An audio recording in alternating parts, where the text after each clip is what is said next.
You're listening to the micro version of the Savage Lovecast. www.savagelovecast.com. If you're stuck in a relationship quandary, or if you're looking for sexual harmony, well, there's nothing you can't ask on the Savage Lovecast. I woke up this morning and did what I always do first thing in the morning.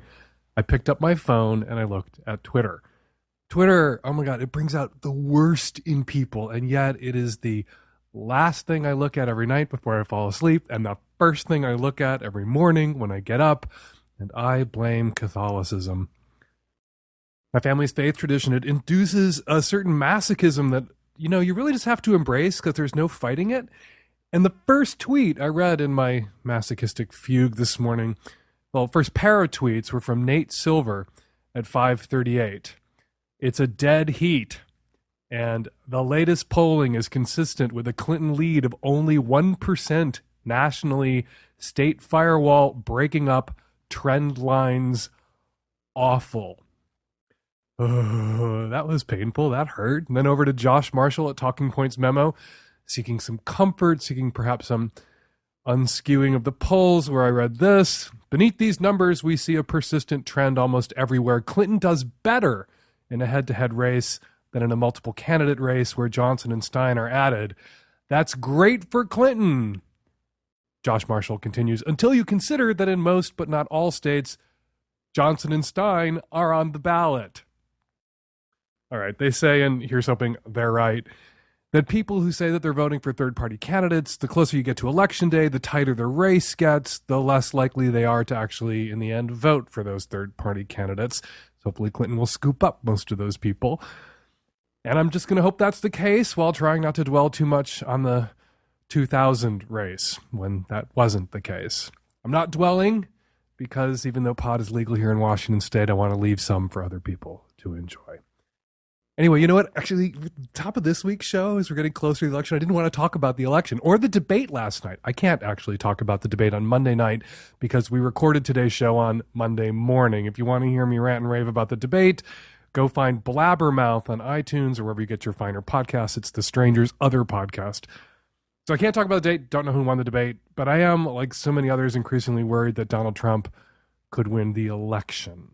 Anyway, I don't want to talk about the debate or the election. And I don't want to scold Gary Johnson voters. Hey, guys, did you hear that Gary Johnson's solution for climate change is colonizing other planets? Yeah, that's not a wasted vote. Instead of talking about that, I thought I would tell a story about a boy, a beautiful boy. Years ago, when I lived and worked at a video store, night manager, 4-star fiction video in Madison, Wisconsin, there was this boy, and by boy, of course, I mean adult male, who worked in the bagel store that was right next door. And he was so fucking beautiful. I couldn't even look at, it was like looking at the sun during an eclipse. I couldn't look right at him when he would come into the store. I would sort of glance sideways or try to catch his reflection in mirrors. He was just so beautiful. And I was obsessed with him. Tall, shaggy blonde hair, big blue eyes, porcelain skin, just gorgeous. And I did a bad thing, because I wanted to ask him out, but I didn't know if he was gay, and I didn't want to be, the millionth fag who asked him out and made him feel hounded by the boys who wanted into his pants. If he was straight, I didn't want to be another guy just like macking on him at the bagel store. So I did a bad thing and looked up his video rental history in the computers, because he would come in to rent videos. And I looked up his rental history, seeking clues. Was he renting gay stuff? Was he renting another country? Was he renting Tales of the City? And I looked up his rental history, and it was all straight boy shit. The Godfathers, parts 1 and 2. Apocalypse Now. Platoon. Wall Street. It was the most depressing list of movies I've ever seen in my life, because you couldn't look at it and think that this guy wanted anything to do with homosexual ever. This was the straightest collection of films. And reading that rental history, I was so depressed because these were the straightest films outside of Debbie Does Dallas and Behind the Green Door and Deep Dark. It was so personally upsetting to me. And then 25 years later, I'm talking to someone who was in Madison, Wisconsin at the same time I was. We're in Los Angeles. We run into each other on a street corner. We go have a drink. We're talking about old times in Madison. And he brings up the bagel boy, the gorgeous guy who worked in the bagel shop. And I'm like, oh my God, I remember him. Oh my God. And then I say that I looked up his video rental history and he was straight. And so I never asked him out the million times he came into the store. And my old friend looked at me and went, oh no, he was gay. He was gay. I know his boyfriend. He lives in blank now. He's married. He's gay. And I wanted to die because I didn't ask the guy out because I made assumptions based on his film preferences about his sexual preference. That wasn't true, or sexual orientation. That wasn't true. And that's so sad. Now, of course, I'm happy with how things worked out. I love the husband I've got, and I plan to spend the rest of my life with him. But I would have loved spending maybe a weekend with Bagel Boy or a summer with Bagel Boy. So I guess the moral of the story for you, dear listener, as we distract ourselves from the election and the poll numbers right now, is don't hesitate. Ask somebody out. Go for it. Don't sexually harass people. Don't access computer files to spy on people. And welcome that answer if the answer is no, because when you get a no, that means you're not going to have to waste your time on this anymore. But ask somebody out. Go for it. The world could end tomorrow, or the world could end on November 8th. And you don't want to look back with regret on what could have been. All right, coming up on this week's show, we've got Cheryl Strayed, author of Wild and co-host of the Dear Sugar podcast, here to answer questions about fucking people on the Pacific Crest Trail. Don't forget to read Savage Love every week and The Stranger, thestranger.com, and other alt-weekly papers across the country. And now your calls. This episode of the Savage Lovecast is brought to you by adamandeve.com. Get 50% off almost any item, plus 3 free adult DVDs and free shipping. Just go to adamandeve.com and enter Savage at checkout. Today's episode is brought to you by Ring, the home security system that works with your smartphone. Act now to get $150 off a Ring of Security kit by going to ring.com/savage. Today's Savage Lovecast is brought to you by Me Undies, high quality, super comfortable, good looking undies. Get 20% off your first order when you go to meundies.com/savage. Hi, Dan. I am a 33-year-old male in a relationship with somebody who's 25, and we're engaged to be married. We've been together for about 2 years now. And before she met me, she used to be a sugar baby, which means she used to go on dates and be paid by rich men to do anything from go out for dinner to full on having sex. And she's not doing that anymore. She stopped before I ever even met her. She said it's because she doesn't feel good about herself when she's doing that. So here we are, we're engaged to be married, and she seems to be struggling with insecurity in the relationship and doubting whether or not I really love her. And it seems like it's gotten to the point where a couple of times a week, almost every other day, she's just like breaking down about something and thinks that I don't give her enough attention. She needs so much attention, and I love her so much. I spend all of my time with her. I don't even hang out with any of my friends anymore. They've kind of fallen out, and I found out just now that she's back on these sugar baby websites and is planning to meet someone tomorrow and wants to borrow my car. She doesn't know that I know this. I snooped through her phone. And so I guess my question is, should I let this thing go and not be with her anymore? Or, should I confront her and get a straight answer from her and tell her, you can't do this?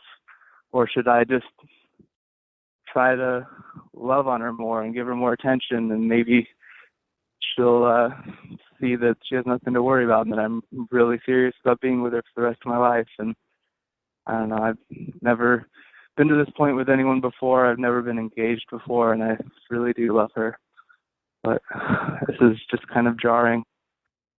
When a woman's in a relationship with a man who ends up becoming isolated from her family and her friends, ends up seeing no one but him, we usually can identify that as a red flag that is warning us about a potentially or actually abusive relationship. Typically or often, when a man isolates his female partner, it's with anger, threats, threatened violence, or actual physical violence, and it just causes that person to pull away in an attempt to mollify her angry male partner, to soothe his insecurities because he's upset and angry and jealous and questioning whether she really loves him. And to prove to him that she really loves him, she ends up cutting off her friends, her male friends, her relatives, not hanging out with anybody that she knows from work, so that he doesn't have anything that he can point to justify his anger, his rage, his jealousy. But of course, the anger, rage, and jealousy are just tools to control that person, to isolate that person,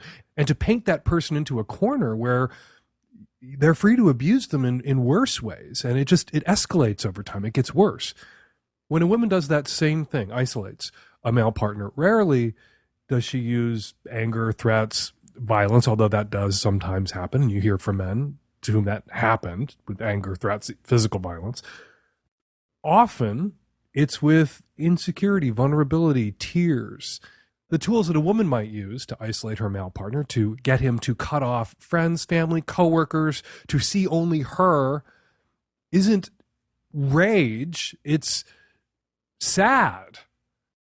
And you end up isolating yourself to prove to her that she's the most important person in your life, and in the end you've got no one else, and you wind up painted into the same corner that a woman in a relationship with an abuser, a male abuser, might find herself painted into. Just the paint's a different color.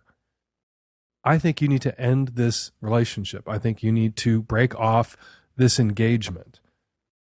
You're already isolated. You're already wondering what it is you're doing wrong, what else you can do to prove to her that you really do love her, while she is doing what? While she is cheating on you, while she is resuming a sex work-ish career that she told you previously made her miserable behind your back without your consent. And why is she doing that? I don't know. And it's really irrelevant at this stage. You need to end this relationship. You need to break off this engagement.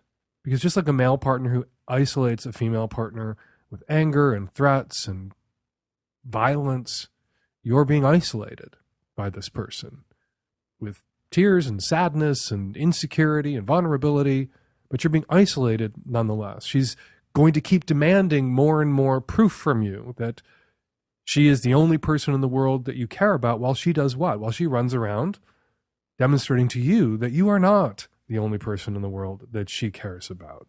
You're in an abusive relationship, and you need to get out. Hi, Dan. I am a 30-year-old female, and I've been in a long-distance relationship with a guy for about 6 months. It's a great relationship. I was single for a long time. And, yeah, it's just a really great relationship all around. But he has a disgusting habit that I just noticed. We see each other every 3 weeks on average. And I just noticed this habit probably 2 to 3 visits ago, and I am really disgusted by it. It kind of horrifies me. He eats his eye boogers. He eats the discharge from his eyes. I just noticed it recently. I don't know if I just wasn't paying attention or if he was holding back doing it before, but in general, he's been very comfortable around me pretty quickly, which I like on the one hand, but there's some things I just don't want to see, and I really don't want to see that. I'm not squeamish, and this fucking disgusts me. I kind of brought it up in a joking way, like, hey, do you know you do this kind of weird, funny thing? And he said, yeah. And I asked why he did that, why he ate it. And he said, well, what else? Where else would I put it? Which is just a strange answer. And he was genuinely shocked that I had never done that. So he asked me, like, if it bothered me, or and I said that, it kind of grossed me out. And he said, okay, I'll try not to do it in front of you. I didn't want to make him feel bad. I tried to frame it in kind of just a funny way, like, hey, you have this funny quirk, and it also kind of is gross, so maybe just don't do it in front of me. I don't think I was direct enough, because he continued to do it, and he did it at the restaurant, and it just grosses me out. And I don't know if it's okay for me to be like, don't fucking do this in front of me, it's disgusting, or if I should just let it go and try to ignore it. It's bothering me a lot. It's like making me not want to kiss him because I think about it, and I'm probably fixating on it too much. But on the one hand, some things you just can't get over being grossed out by, and I'm hoping that you can help me figure out what to do about this situation. This rarely happens where I get the question I've never gotten before. So congratulations and gold star to you. And yuck, oh my God, your mistake, not to blame the victim here, but your mistake wasn't saying, please don't do that around me. When you needed to say, you have to stop doing that. That is disgusting, objectively disgusting. And it must end. You were poorly socialized. If your parents didn't see you doing that, it didn't slap the eye boogers out of your hands before they made it to your mouth, they failed you as parents. So I am going to, in parento locus, step in here and get you to knock this shit the fuck off. I don't want to kiss you if I know you're like ingesting your eye boogers all the time because it's fucking gross. And you can make it a game. You can go to Mr. S, the big BDSM leather queer retailer of sex toys and wearables and everything else, and you can get these remote control eStim electric torture boxes where you can wire up his nuts and have the remote control in your hand, and whenever you see him going for an eye booger, you can shock his nuts, and I bet that would help him stop. I bet he would learn rather quickly to knock that the fuck off, not just in front of you, but ever, because you would be using electroshock therapy to deprogram him from this disgusting habit, to unprogram this disgusting habit, to rip this out of his motherboard and get him to fucking stop it. Ew, yuck. He's in Seattle, you say? Hopefully he's a listener. We have many listeners in Seattle. If you're out there, if you're listening, dude, think back on all the women who ever ghosted you. This is why.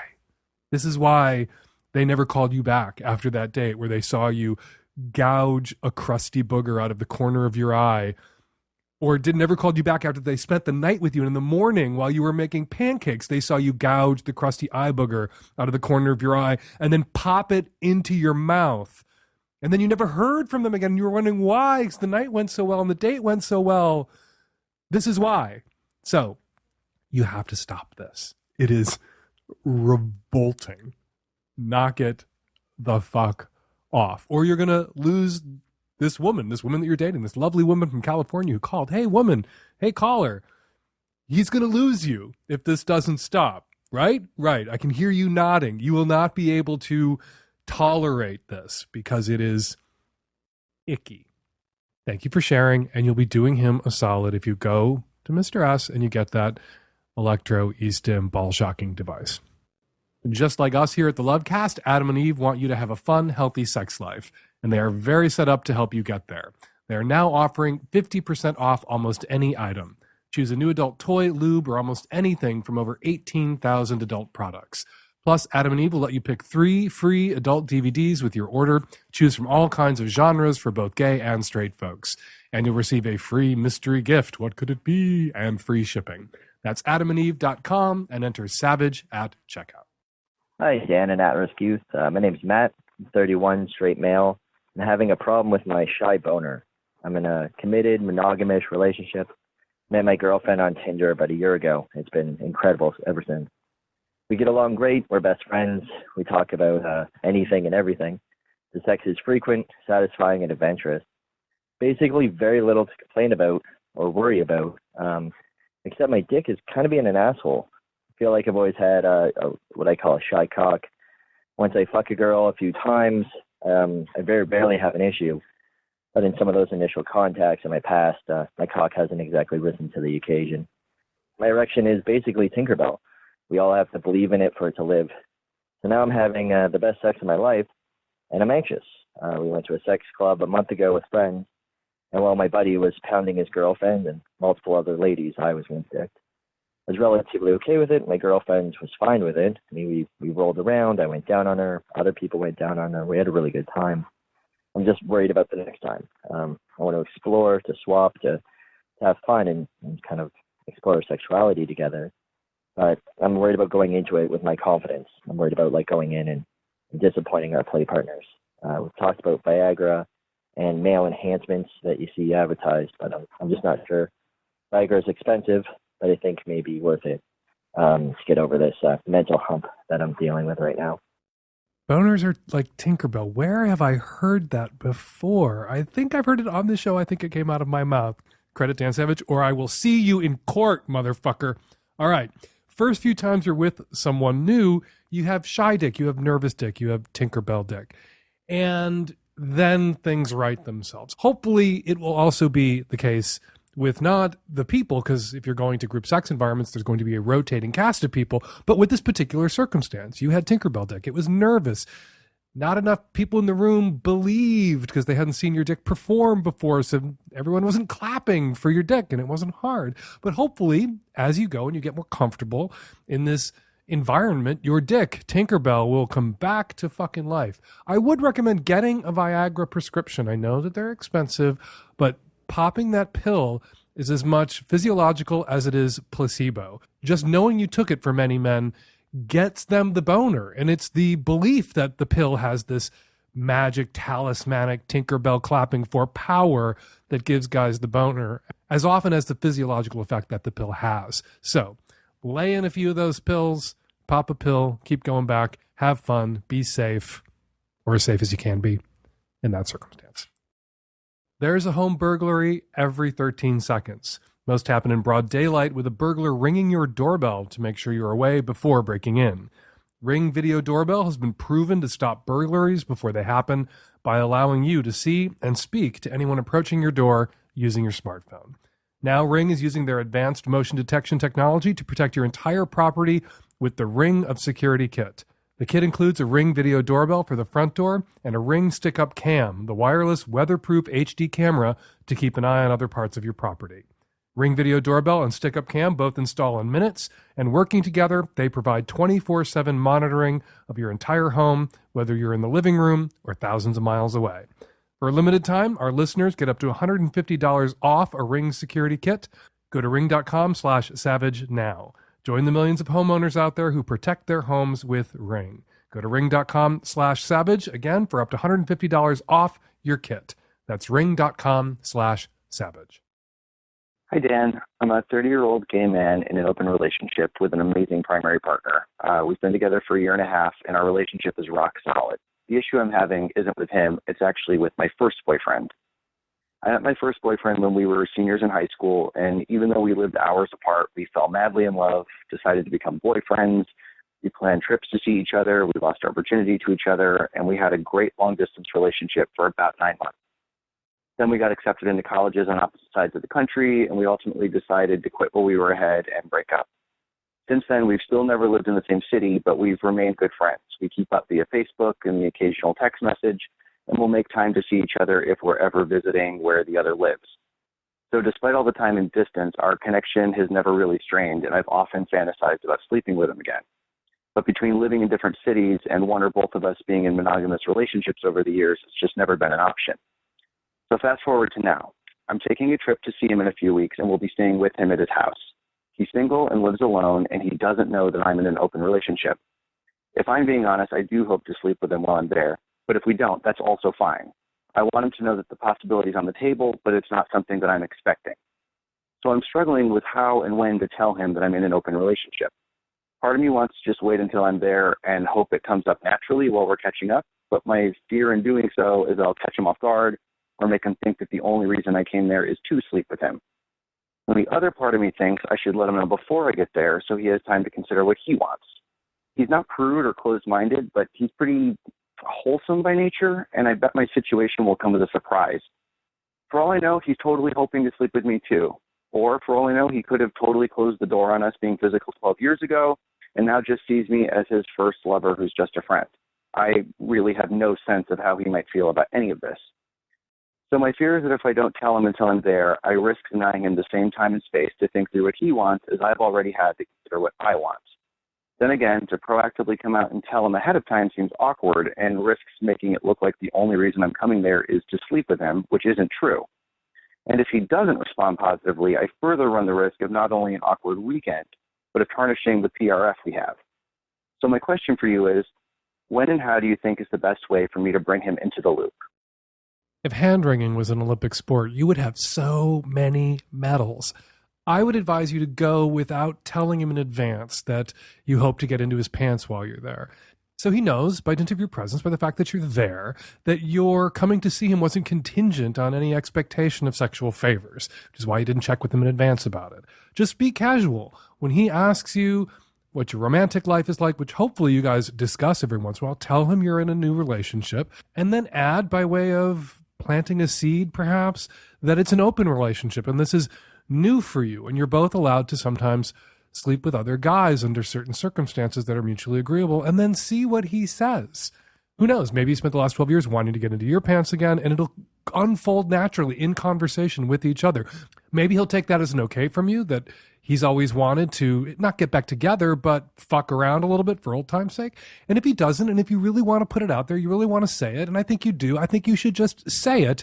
And clearly, you do not have a problem using your words. You use the shit out of them in your question. And so you can say to him everything you said right now to all of us. I have always wanted to maybe roll around with you again.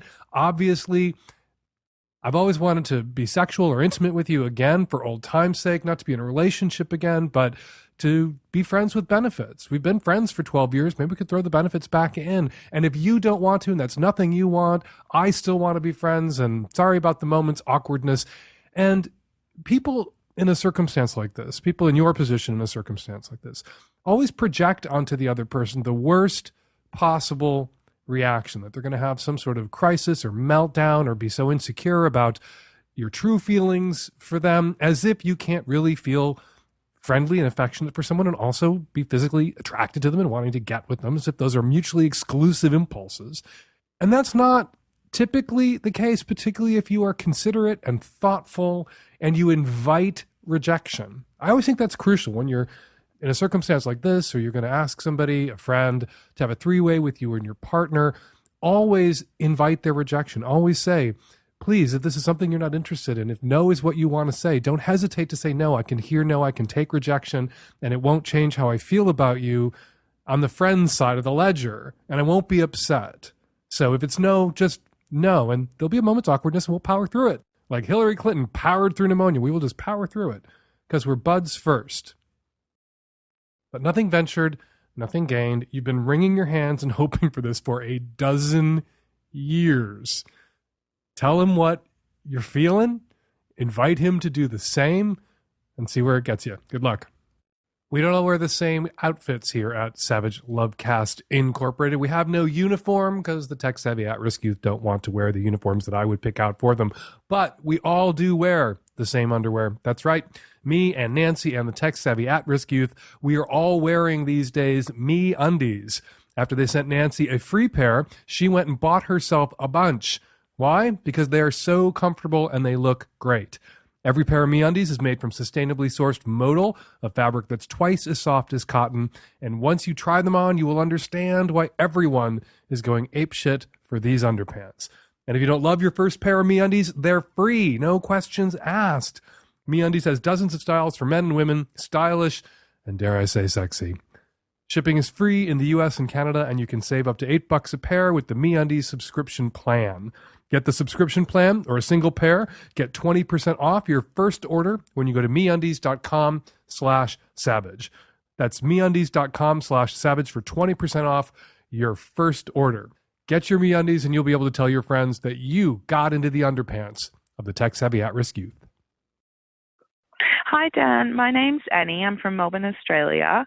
I'm a 26-year-old straight girl, but I'm actually in the States right now. I'm hiking the Pacific Crest Trail, and I'm in Northern California at the moment. I've been hooking up with this guy for the past 1,000 miles. It's been about a couple of months. It's been really casual. We're good friends. We get along really well. I know he's hooked up with other people, and I'm fine with that. 2 or 3 weeks ago, we got separated from hikers that we were hiking with. We hiked this section alone together. It was really nice. We got along really well. We didn't really hook up on the trail, but we did have sex when we got into a town. My parents actually came to meet me at the end of that section, and I thought that we would part ways then. But he actually ended up coming with us. He spent the whole week with us. He shared a bed with me in a shared hotel room with my parents, came out to dinner with us, the whole 9 yards. We were really intimate during that week. We were kissing and cuddling a lot in public in front of my parents. But basically, it was really intimate. After that week, I developed pretty genuine feelings for this guy, and I don't really know what to do. We got back on trail. We met up with a few hikers, and we've been hiking together for the past few days. And it's just been like a 180, like totally different. There's very little affection. We don't talk about the past week. We've never even verbally acknowledged that we've hooked up at all. So we're both pretty stubborn. He's pretty emotionally immature. We're both playing our cards pretty close to our chest. I've tried talking to him about sort of serious issues before, and he really just brushes them off and can sometimes act like a bit of an asshole, to be honest. So I don't know how well he would take a conversation about us. Under normal circumstances, I'd just ask him how he feels. But the reality is that I'm going to be hiking with this person for the next 2 months, which means sleeping next to each other every night, eating all our meals together with other people, and, hiking together every day. So I'm having such an amazing time. And if he doesn't respond in a positive way, I don't want it to negatively affect my trip. I don't want there to be awkwardness with him, with me, or with anyone else that's around us. So I know I need to have a conversation with him, but I'm just wondering how to best navigate that conversation when you know you're going to have to see this person sort of every day for the next 2 months. Because I know nothing about hiking and nothing about Pacific Crest trailing or the etiquette of a situation like this. I went and found the ideal guest expert for you, dear caller. Joining us by phone from her studio in Portland, Oregon, Cheryl Strayed, author of Wild, Tiny Beautiful Things, the Dear Sugar book, Torch, and Brave Enough, and the co-host of a bitter rival advice podcast, Dear Sugar Radio. Thank you, Cheryl, for jumping on the phone. Oh, I'm so thrilled to be here. It's always nice to visit enemy territory. Well, you're deep behind enemy lines now. That's right. I've been on your podcast. We are not enemies. We are colleagues. So, of course, I heard this question and I thought immediately of you. Yeah, and of course. But before we get to the particulars of this question, I do have of the caller's request, I do have a question for you personally, from me to you. Why would anyone fucking do this? I can't think of anything less appealing than walking for 1,000+ miles with a bunch of strangers and sleeping. I like to go on hikes sometimes up here in the Pacific Northwest, go up to a lake, but I want to sleep in my own bed at night. Right. And you want like something real to eat at the end of the day instead of like dehydrated beans or something, I imagine. And a shower. Yeah. Oh, shower. Yeah, no, these are all key points. But Dan, there's something, I call it retrospective fun. There's something about backpacking, especially long distance backpacking, that you're miserable in the moment. It's raining, it's hot, it's snowing, you're hungry, you're sleeping in the dirt, you're pooping in the dirt, all of that stuff. It's miserable. Mm-hmm. But it's fun. It's a kind of deep fun when you look back. Even at the end of the day, you're like, wow, that was something. I mean, obviously, my whole book, Wild, is about how miserable it is to hike the PCT and also how glorious, how it's like one of the best things I've ever done in my life.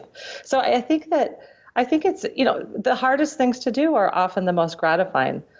So that's what people are doing when they're out there on the trail. Reminds me, and I'm going to butcher the quote, and I should probably have looked it up, but something Dorothy Parker said about, someone asked her if she likes writing books, and she said something along the lines of, no one likes writing a book, but everyone enjoys having written a book. Yes. And both as a long distance hiker and a writer, you see, I really am into this kind of stuff, I mean, like, you like so to suffer. much. And then also as parenting is the same way, where a lot of times in the moment, it's kind of like, oh, okay, what are we doing? And then you're like, wow, this is an amazing experience, right? I will concede the point. You finally touched on something that I completely agree with you there. Yes, I think that parenting is exactly that. I always compare parenting to a heroin addiction. Like, you've never been so miserable when you're miserable, but you've never been so high when you're high. But sometimes you wonder why you put the needle in your arm in the first place. Right. Yeah, it would have been easier really if you hadn't. But then, you get this other thing. And that's what long distance hiking is about, really. It's about the misery? Or about the it's about pushing yourself in ways that are very difficult and often uncomfortable to the limit. And, and then you get the fruits of those labors, which are really pretty important and deep and fulfilling. And, this is why when I was listening to this letter, have you guys on the show, will we have already aired the letter? Yeah. Can I talk to them? Yeah, we already heard it. So pick it up listening to this letter, listening to this question. Okay. Right. And so when I was listening to this question, there was such a huge part of me that even just, this idea of being on the trail and then having all this relationship turmoil, the first thing I thought when I was hearing her talk about I'm going to be hiking with this guy for a couple months, it's okay, the great thing about being on a trail is you can walk away, and okay, I'm so proud. I'm so proud of myself because my impulse when she said, we're gonna be hiking along together for the next couple months was, what if you just waited 2 days and didn't hike and let him get 2 days ahead of you, and then you don't have to see him anymore? Yes. No, that's exactly. So I had the right impulse, even though I would never fucking do anything like this ever. No, yeah, you were right on, absolutely right on. Because here's the whole thing about traveling by foot is that you do end up in the same place at the same time with a group of people, whatever group of people you happen to be falling in with at any given time. Mm-hmm. But you can also get away from those people. All you have to do is hike faster one day, or like you said, wait it out a day or two, get either ahead or behind. And in this case, to this young woman, really, I say, get ahead, sister. I mean, leave the guy in the dust. Mm-hmm. It doesn't matter what he thinks. I was so sad to hear, in her letter, she's saying, I'm wondering what he's thinking. And I'm thinking to her, what I want to say to her is that it doesn't matter what he's thinking. What he's doing is basically disrespecting you. And so move on down the trail in metaphorical and literal ways. And move on, hike your own hike, get that glorious feeling back that you had before you. And put some physical and emotional distance between you and this douchebag. That's right. And you don't have to spend every night with him. I mean, and this is what I'm speaking to as well. I mean, one of the great things about hiking a long distance trail is it's both a thing you're doing. It's also really a metaphor for life. And so much about surviving any of the sorrows or sufferings or heartbreaks that any of us endure, throughout our lives, is that you have to keep moving forward, and you have to take responsibility for your own choices in your own life, and you do not need to wallow in that kind of sorrow, this kind of low grade sorrow that you have. You can move along, and it will be a glorious something else awaits ahead further down the trail away from this guy. So we're not going to answer her question. She gets to her question at the end is she needs to have a convo, but what to say? And our answer is you don't need to have a convo, and there's nothing to say. There's nothing to say. Why should this is I see this so often, especially with women. I have to say, and it just bums me out. It's why do women always have to talk to men about why those men are treating them like shit? Mm-hmm. Basically, the actions speak louder than words. He's not interested in anything more with this woman, and he's told her that already. She doesn't need to have him say it out loud to her. Mm-hmm. I often find that women want to know, that higher emotional IQ thing and that emotional engagement thing that women are so much better at than men, and characterize so many close female friendships as opposed to male friendships where people don't talk about their feelings and emotions often, is this desire to understand what was going on. They can't accept ambiguity or not knowing. They have to have an answer. And so they want to know. So they want to be told. So they want to have that convo because they can't round it up from he's being a douchebag to writing that person off and putting them out of your mind because women often, and you don't have to gender it, but continuing with how you gendered it, going on down that trail, women often have a hard time letting go and walking away without an answer, some form of closure or an explanation. And sometimes there is no explanation. That's right. Well, and also as the gender, we are really from the beginning socially conditioned to be the gender that, we're supposed to be the likable gender. Mm-hmm. We're right now in an age where we're still having the conversation about whether, Hillary Clinton is smiling often enough. Okay. Mm-hmm. And so, all the language that this caller used was not about how she felt about this guy.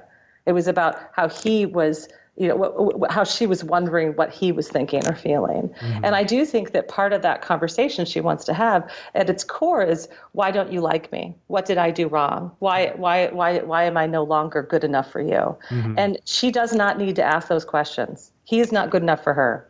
Okay. And I think that this is such a tiny shift you make in your life, and it's a hard shift. I've had to make it myself over and over again, but it's a really important one. And I think it's kind of like one of the next frontiers in the sort of feminist, the evolution of the feminist movement is for women to really learn how to actually be conscious of that really embedded social conditioning we have to be likable and to be nice, and to have people explain to have that need to have people explain to us why we're not likable enough.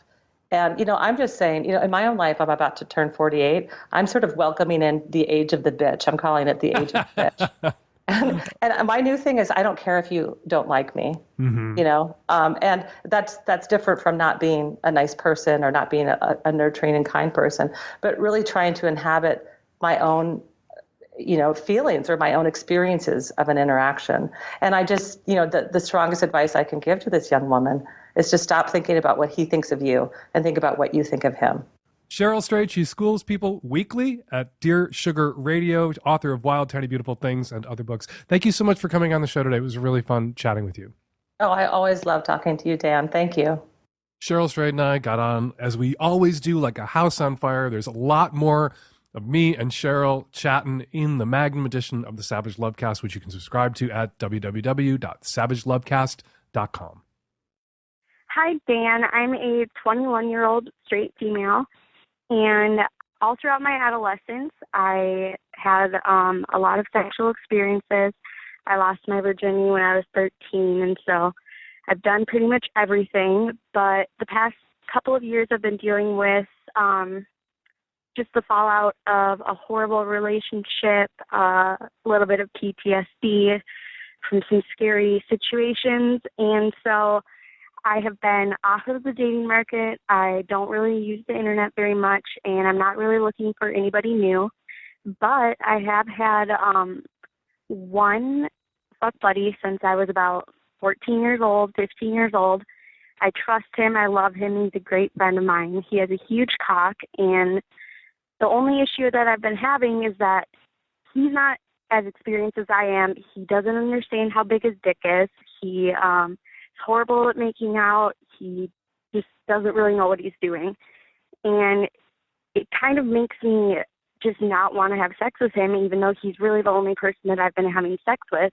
And I don't know how to guide him in the right direction. I've tried bringing up the topic before. I've tried directing him. I've tried being in charge.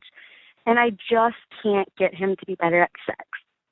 So if you have any pointers for how I can teach him, tell him, show him, whatever him, to get him to be the fuck buddy, the dildo, the go-to guy for many more years. It sounds like you've already tried everything that I might, off the top of my head, recommend. You've talked to him, you've used your words, you've tried being in charge and setting the pace and directing the sex, and nothing has sunk in and nothing's worked. So it may just be a case of hopeless sexual mismatch. Who knows? Maybe his style of kissing and style of fucking with his giant penis is right for someone and just not right for you. Or maybe he's genuinely, really, truly terrible at sex. There are people out there who are objectively, not just subjectively, but objectively awful at it. And sometimes someone being brutally honest with them and taking them by the hand and teaching them how to kiss and teaching them how to fuck and teaching them how to go slow and teaching them how to do things differently can help them have a breakthrough that makes them, if not entirely free of their own patterns, their own desires, their own style, more attentive to someone else's needs, able to edit themselves and perhaps adopt a different style or pace with a different partner whose arousal levels or feedback they're more in tune with or more prone to be tuned to because of your efforts. Lover in the past who slapped them upside the head and had a talk with them about how bad the sex that they were having with you was for you. But it sounds like you've done all that and nothing worked. And at a certain point, you have to accept the slangy, cliche definition of insanity, which is don't keep doing the same thing over and over again, expecting a different result. That's crazy. And it may be crazy to expect a different result, but it'd be a terrible thing to let that giant penis go to waste. And I'm going to zero in on a word that you used in discussing your feelings about him and his giant dick, which is dildo. You want to use that giant dick as a dildo. How dehumanizing, but potentially how very sexy. And you can give him that option. You can say to him, we don't mesh sexually. Your style and my style, it doesn't really work together. How would you feel about laying there very still, not kissing me, not moving? And I am just going to use your giant penis as a sex toy, as a dildo. You don't have to kiss me. You don't get to kiss me. You don't have to touch me. You don't get to touch me. You don't get to fuck me. You stay very still and I will fuck myself using your cock. Is that something that you think might be sexy? This is you talking to him. Would that turn you on? Would that be sexy for you to be used in that way, objectified in that way, dehumanized in that way by someone who knows you're not just an object, someone who knows you're a human, someone who's an old friend and isn't going to treat you like a dehumanized object all the time, but just for this little sliver of time, for this mutually agreed to portion of time? And if he says yes to that, maybe that's the approach. And if he agrees to that, if that is sexy for him to think about being used in that way by a friend, maybe that's what would work for both of you together. Hey, Dan, this is a comment for episode 517, the girl whose boyfriend doesn't come or isn't coming. So my last partner actually, he never came the entire time we were together. And it was because he was on, certain medications, like antidepressants. I'm pretty sure if you're on, Wellbutrin or Zoloft, that it makes it just, much harder for some people and their body's chemistry to, physically come. And honestly, it was, really hot. I mean, once we both kind of, established and, figured out what it was, I mean, sure, it was, a delicious challenge to every once in a while, try to get him to that point and make him come. But you should just enjoy yourself. You can fuck for as long as you guys want it to go. And then I feel like you have this opportunity and, all the power to make the sex about you. When it's over when you say it's over, as opposed to so many relationships where it's just over when the guy comes. So have fun, enjoy yourself, and who knows, maybe it'll catch you by surprise one day. Hey, Dan, this is a call in response to the woman with a boyfriend who wouldn't come. I just wanted to call and say your advice was spot on, and to let her know that I'm one of those dudes. I've been in an open relationship with my girlfriend for 4 or 5 years, and I just had a secondary partner who unfortunately I'm not seeing anymore. But she was super cool, and we fucked a lot, and I did not come a single time. And I loved every minute of it. Hi, Dan. I just wanted to call and say thank you. I'm dating a couple and have been for several months. It's going wonderfully, and it's been starting to feel awkward not to tell my parents about it. And I heard the call a couple weeks ago from a bi man who was coming out about that, and it kind of gave me the courage to just back up and come out to them as bi and tell them about my awesome new situation. I told them, and they were a little confused at first, but totally supportive. And then my mom turned to my dad and said, honey, didn't you remember we just heard about this on Savage Love? And they had listened to the call also by that person, and it gave them really good context for understanding. And they gave me my blessing, and it was great all around. So thank you, Mom and Dad, if you're listening, for your blessing. Didn't realize you were listeners as well. And thank you, Dan, for helping us with that process. And we're going to leave it there. Minneapolis, Vancouver, Sacramento, Denver, Brooklyn, Victoria, BC, Cleveland, and Baltimore. The Hump Film Fest is coming to you. Go to humpfilmfest.com for info and tickets. Also, filmmakers, go to humpfilmfest.com for information about submitting to Hump. 206-302-2064 is the number here at the Savage Lovecast. If you'd like to record a question or a comment for a future show, give us a buzz. 206-302-2064. Follow me on Twitter at FakeDanSavage. Follow Cheryl Strayed on Twitter at Cheryl Strayed. And speaking of Twitter, Chicago Reading Girl tweets, since your lecture at the Shy Humanities Festival is on Halloween, can attendees come in costume? Hashtag Chicago Humanities Festival. October 31st in Chicago. This year I will be speaking. And yes, if you would like to come in costume, that would be really fun. Please do come in costume. I will not be coming in costume because I'm an adult. The Savage Lovecast is produced every week by Nancy Hartunian and me and Nancy and the tech-savvy at-risk youth. We will all be back at you next week with another installment of the Savage Lovecast. Thanks for having me.